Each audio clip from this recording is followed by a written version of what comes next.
پڑھتا ہے، وہ 8 پڑھتا ہے تو ہم 40 پڑھیں گے ہوتے. اللہ کے بندو، اللہ کے نبی نے جتنی پڑھی ہے اتنی پڑھو، اس سے زیادہ بھی پڑھو، تمہاری مرضی ہے، کس نے منع کیا تم کو؟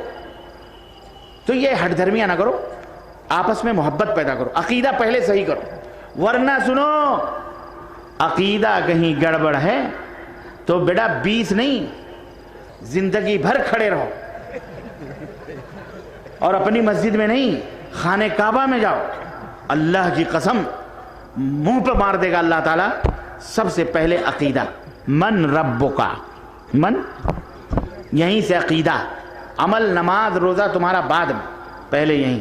ما دینک، تمہارا دین کیا ہے؟ من نبیک، تمہارا نبی. یہیں سے عقیدہ، پہلے عقیدہ ہے. نماز پڑھو، نماز پڑھو، نماز پڑھو. نماز پڑھتا ہے جا کے خرافات بھی کرتا ہے، شرک بدعت کرتا ہے، پتہ نہیں کیا کیا کرتا ہے. کیا فائدہ بیچارے؟ اس کو پہلے عقیدہ بتاؤ، پہلے عقیدہ سمجھاؤ. اور عقیدہ یہ بہت سخت ہے، یاد رکھو، شیطان کا پورا زور اسی پہ ہے. تو اچھا یہ ہو گیا، تو پڑھو، اللہ تعالیٰ تمہیں توفیق دے. سنت 11 ہے، 13 ہے، زیادہ جتنی چاہو پڑھو، آپ کے لیے اجازت ہے. سمجھ میں بات آئی؟ حلالہ کرنا جائز ہے کہ ناجائز؟ حلالہ لعنت ہے. جائز پوچھ رہو، لعنت ہے، لعنت ہے. اس کا فتویٰ دینے والے کے اوپر بھی لعنت ہے، کیونکہ اللہ کے رسول صلی اللہ علیہ وسلم نے فرمایا لعن اللہ المحلل ومحلل لہ.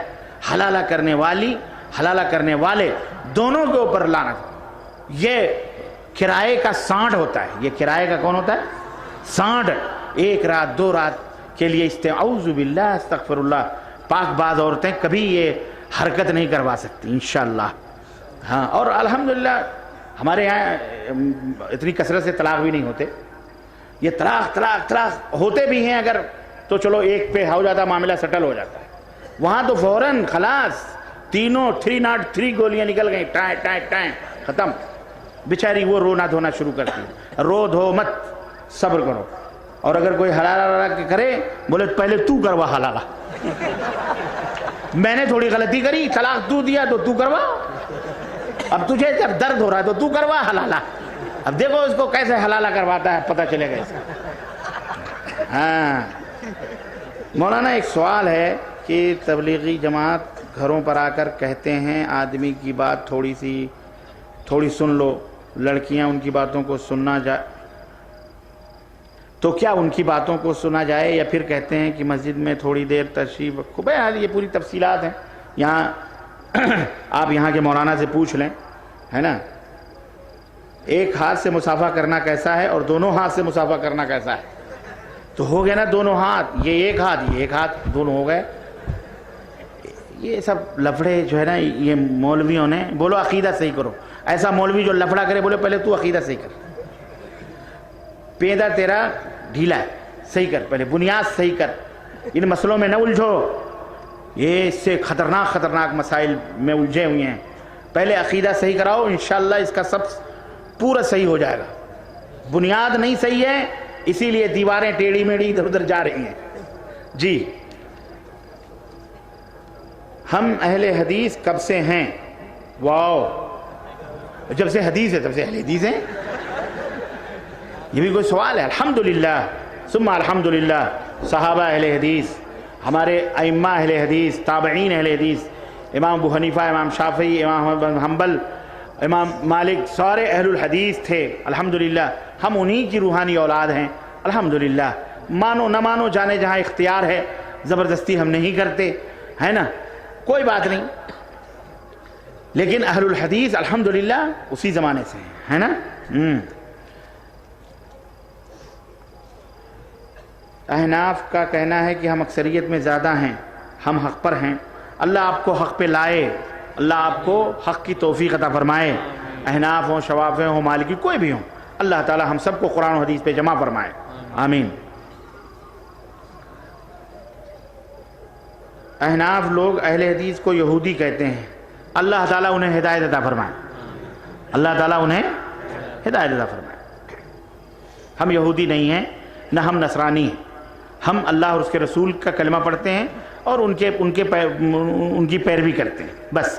باقی اے اللہ جو ہمیں یہودی کہے اللہ تو اس سے نپٹ لے، اس کے منہ میں کیڑے ڈال دے، اسے انڈھا بنگا بنا دے، نہ سدھرے تو اسے یہ سب کر دے، سدھر جائے تو الحمدللہ، سدھر جائے تو ہم تو یہی کہیں گے ہمیں اللہ کے حوالے کر دینا ہے، اللہ ان سے بہترین، واللہ عزیز ذو انتقام، تم بدلہ لوگے تو بہت چھوٹا رہے گا، اللہ جس سے بدلہ لے اسے بس اللہ کے حوالے کر دو، گالی دے رہے ہیں دے گالی، الحمدللہ اے اللہ اس سے تو نپٹ لے، اللہ نپٹ لے گا۔ جب علماء اہل حدیث 3 طلاق کے قائل نہیں ہیں تو آخر کیا وجہ ہے کہ اہل حدیث علماء مسلم پرسن اللہ کے حق میں آواز کیوں بلند کی؟ یہی تو ہماری مروتیں ہیں کہ ہم مسلم کمیونٹی ملت اسلامیہ کے ساتھ ہیں، اسلام کے نام پر۔ کس کے نام پر؟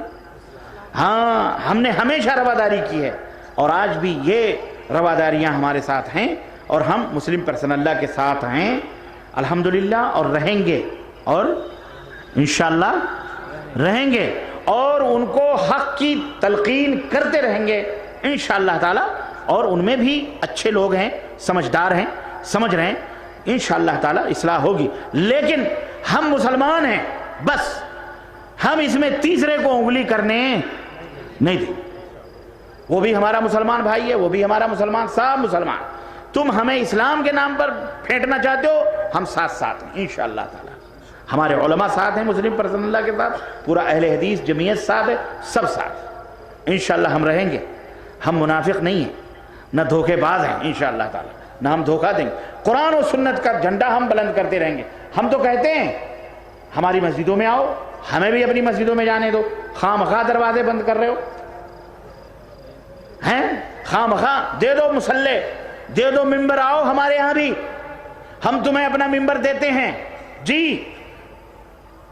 خطبہ جمعہ کے لیے دیتے ہیں، تقریر کے لیے دیتے ہیں، تم بھی ہمیں اپنا ممبر دے دو، خطبہ جمعہ کرنے دو، تم یہ گارنٹی لو کہ تمہاری پبلک مطلب چونکہ ہے وہ گالی گلوچ پہ آ جاتی ہے، مار دھاڑ پہ، تم گارنٹی لو وہ نہیں کریں گے، ہاں سوال کریں، وہ سوالات کے جوابات ہم دیں گے، اور ہم گارنٹی دیتے ہیں ہمارے یہاں کوئی نہیں کرے گا، تمہیں کچھ نہیں کہے گا انشاءاللہ، پہلے سے بھی گارنٹی لے نہ لیں، لیکن ایک شرط، ہمارے جو پوچھیں قرآن و سنت کی روشنی میں جواب دو، 1 مہینہ تجربہ کر لو انشاءاللہ تعالی، دودھ کا دودھ پانی کا پانی، کون کہاں جاتا ہے سمجھ میں آ جائے گا۔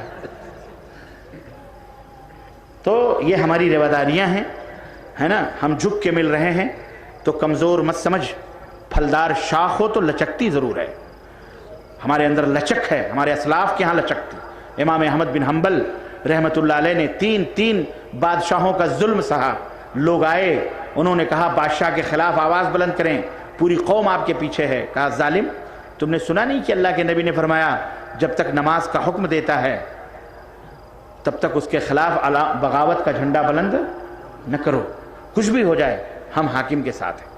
تو آپ زیادہ ہیں الحمدللہ، ہمارے بھائی ہیں، ہم چاہتے ہیں کہ اللہ آپ کی اصلاح فرمائے، اللہ آپ کو درست فرمائے، کوئی بات نہیں۔ اچھا یہ سارے سوالات اہل حدیث اور یہی سب ہیں، کیا چکر کیا ہے یہاں؟ کچھ مسئلہ وہی سب ہے کیا؟ جو موضوع چھڑا ہوا ہے نا وہ ہے ہی، ہم نے اپنی جماعت کا نام اہل حدیث کیوں رکھا جبکہ قرآن ہر صورت میں اعلیٰ ورفع ہے، لہذا اہل القرآن والحدیث ہونا چاہیے، یا پھر اہل القرآن فقط، اہل حدیث کی وجہ تسمیہ کیا ہے؟ اللہ اکبر، ارے یہ سب چیزیں موجود ہیں یار علماء، اور یہ کسی عالم ہی کی تحریر لگ رہی ہے، تو انشاءاللہ تعالی فإن خیر الحدیث کتاب اللہ، اللہ نے فرمایا سب سے بہترین حدیث اللہ کی کتاب ہے، فبأي حدیث بعدہ یؤمنون، اللہ نے فرمایا پھر اس قرآن کے بعد حدیث، قرآن، تو حدیث کا لفظ قرآن کو بھی شامل ہے اور اس کو بھی شامل ہے، اس لیے اہل الحدیث یہ ہم نے نہیں رکھا، یہ امام ابو حنیفہ رحمۃ اللہ علیہ نے بھی، امام مالک نے بھی، امام احمد بن حنبل نے بھی، سب یہ وہی رکھے ہیں بھائی، ہم نے تھوڑی رکھا، نعوذ باللہ، ہم نے نہیں رکھا، ہمارا یہ لقب ہے۔ اگر کسی کے پاس 75 گرام سونے کا زیور ہے تو کیا اس پر زکوٰۃ فرض ہے؟ 75 گرام 7.5 تولہ سونا، 7.5 تولہ ہو گیا نا، 75 گرام کا 7.5 تولہ، 75 میں نہیں ہوتا، اچھا یہاں گرام کتنے کا ہوتا ہے؟ یہ تولہ کتنے کا ہوتا ہے؟ 10 گرام کا یا 12 گرام؟ ہم نے تو 85 گرام 85 12 مولانا صاحب نے اس کو 105 گرام 12 سے 84. المہم مولانا فرما رہے ہیں 75 گرام پہ نہیں ہے تو نہیں. 7.5 تولہ سونا ہے اور 52.5 تولہ چاندی ہے تو اس پر زکوٰۃ ہے. اگر کوئی شخص کسی کا سامان بیچتا ہے اور خریدنے والے سے کہتا ہے کہ نقد لوگے تو 100 روپے کا اور ادھار لوگے تو 105 کا، بیچنے والے کو کیسا کرنا جائز ہے؟ بے شک جائز ہے، کوئی حرج نہیں ہے، کوئی حرج نہیں ہے.